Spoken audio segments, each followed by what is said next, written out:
Good evening, everyone. Today we start about the important questions of अष्टांग हृदय chapter 11 to 20. इसमें आप सभी को जो आज क्वेश्चंस बताए जाएंगे उनको आपको डिटेल में लिखना है अच्छे से, ताकि आपकी हैंड राइटिंग प्रैक्टिस भी अच्छे से हो जाए और आपको इम्पोर्टेंट क्वेश्चंस के बारे में पता लग जाए। सर्वप्रथम इसमें दोष धातु मला मूलम सदा देहस्य ऐसा करके श्लोक आ जाता है बेटा क्वेश्चन। इसमें दोष का, धातु का, मल का, तीनों के बारे में डिटेल से लिखना है। क्या इनके क्षय वृद्धि के कर्म हैं, क्या इनके सामान्य कर्म हैं, उन सभी के बारे में बताना है डिटेल में। वेरी इंपॉर्टेंट क्वेश्चन 15 और 20 मार्क में हर बार आ जाता है। ओज का लक्षण लिखना है और इसकी क्षय और वृद्धि का भी वर्णन यहाँ पे करना है। ओज के क्या लक्षण हैं और इसकी क्षय और वृद्धि से क्या लक्षण प्राप्त होते हैं वो सभी। नेक्स्ट है प्राकृत और वैकृत कर्म ऑफ दोष धातु और मल। प्राकृत और वैकृत कर्म बतलाने हैं दोष धातु मल के, ये भी बहुत इंपॉर्टेंट है। नेक्स्ट है एक्सप्लेन दोष भेद। वात पित्त कफ तीनों दोष आप लोगों को सभी को पता है, इसमें उनके कौन कौन से भेद बतलाए गए हैं और उन भेदों की पूरा डिटेल में आपको यहाँ पर लिखना है। उनके स्थान क्या हैं, जो भी अष्टांग हृदय में इनके बारे में बतलाया गया है वो सभी आपको यहाँ पर एक्सप्लेन करना है। नेक्स्ट है एक्सप्लेन स्नेह विचारणा। स्नेह विचारणाएँ कौन कौन सी हैं आपको ये भी देखना है। स्नेह की मात्रा क्या क्या है, जीर्यमाण के लक्षण क्या हैं और जीर्ण के क्या लक्षण हैं।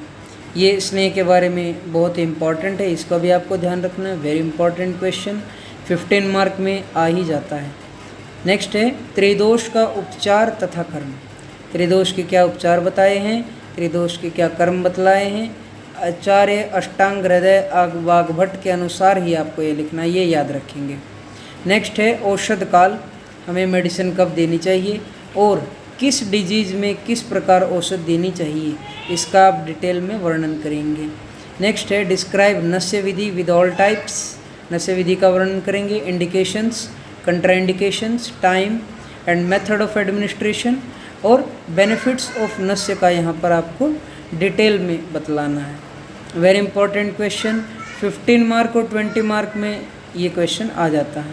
नेक्स्ट है राइट इन डिटेल द्विविध उपक्रमणीय। दो प्रकार के जो उपक्रम बतलाए गए उसके बारे में आपको डिटेल से बताना है। 15 मार्क और 20 मार्क में क्वेश्चन आ जाता है। एक्सप्लेन स्नेह विधि इन डिटेल। स्नेह विधि के बारे में आपको बताना है। 15 मार्क और 20 मार्क में क्वेश्चन आ जाता है एग्ज़ाम में। आम का लक्षण बताएंगे, आम किसको कहते हैं, कोष्ठ से शाखा में दोष कैसे जाते हैं, शाखा से कोष्ठ में दोष किस प्रकार आते हैं, इसको डिस्क्राइब करेंगे। बहुत इम्पॉर्टेंट है। आपको ये क्वेश्चन एग्ज़ाम पॉइंट से इम्पॉर्टेंट तो है ही है, इसके अलावा आपको ये प्रैक्टिकली इम्प्लीकेट करने के लिए अपनी लाइफ में, अपनी डेली टू डेली प्रैक्टिस में ये क्वेश्चन बहुत इम्पॉर्टेंट है। नेक्स्ट है explain the indication and contraindication of वमन कर्म। कहाँ पे योग्य अयोग्य जो बतलाए गए वमन कर्म के, उनके सम्यक योग, उनके अति योग, हीन योग के लक्षण ऑफ वमन, उनका पूर्ण रूप से यहाँ पर वर्णन करेंगे। पेय आदि जो संसर्जन क्रम बतलाया गया है उसका भी यहाँ पर डिटेल में अच्छे से वर्णन किया जाएगा।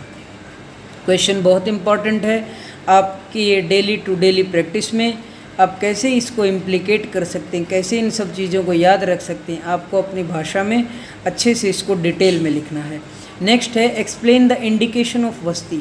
एनीमा के बारे में आपको यहाँ पे डिटेल में बताना है। वस्ती नेत्र, जो वस्ती नेत्र के बारे में बताना, कौन कौन से प्रयोग होते, किस प्रकार के प्रयोग होते, किस आयु वाले पुरुष स्त्री के लिए कितनी लंबाई का, कितना बड़ा ये जो नेत्र प्रयोग होता है उसके बारे में। ऑर्डर ऑफ मिक्सिंग ऑफ वस्ती द्रव्य एंड एक्सप्लेन अबाउट मात्रावस्ती। मात्रावस्ती के बारे में यहाँ पे एक्सप्लेन करेंगे। बहुत इंपॉर्टेंट है बेटा मात्रावस्ती का वर्णन करना है यहाँ पर। और आपको ये 5 मार्क, 10 मार्क और 15 मार्क कंप्लीट इस तरह से आ जाता है। 5 मार्क में भी आ जाते हैं। Explain sweda vidhi in detail also. This is very important question. स्वेद विधि के बारे में कंप्लीट पूछ लेता है आचार्य। इसके अलावा यहाँ पे आपको 5-5 ड्रग्स के बारे में बतलाना है। 5-5 ये गण की औषधियों के, वमन कारक कौन कौन सी औषधि होती है, विरेचन कारक कौन कौन सी औषधि होती है, निरूहण के लिए कौन सी औषध बतलाई गई हैं, शिरोविरेचन के लिए कौन सी औषध बतलाई गई हैं। इसके अलावा त्रिदोष नाशक, वात पित्त कफ नाशक जो औषध बतलाई गई है, ये 15 इसीलिए लिखा गया है बेटा कि 5 ड्रग, वात का नाश करने वाली 5 ड्रग, पित्त का नाश करने वाली 5 ड्रग और कफ का नाश करने वाले 5 ड्रग के आपको यहाँ पर नाम लिख देने हैं। यहाँ पर आज का हम अपना क्वेश्चंस का सेशन ख़त्म करते हैं। Thank you so much. Like, share, comment और सब्सक्राइब आप रेवोल्यूशन ई एकेडमी को कर ही दे रहे हैं। Stay home, be safe.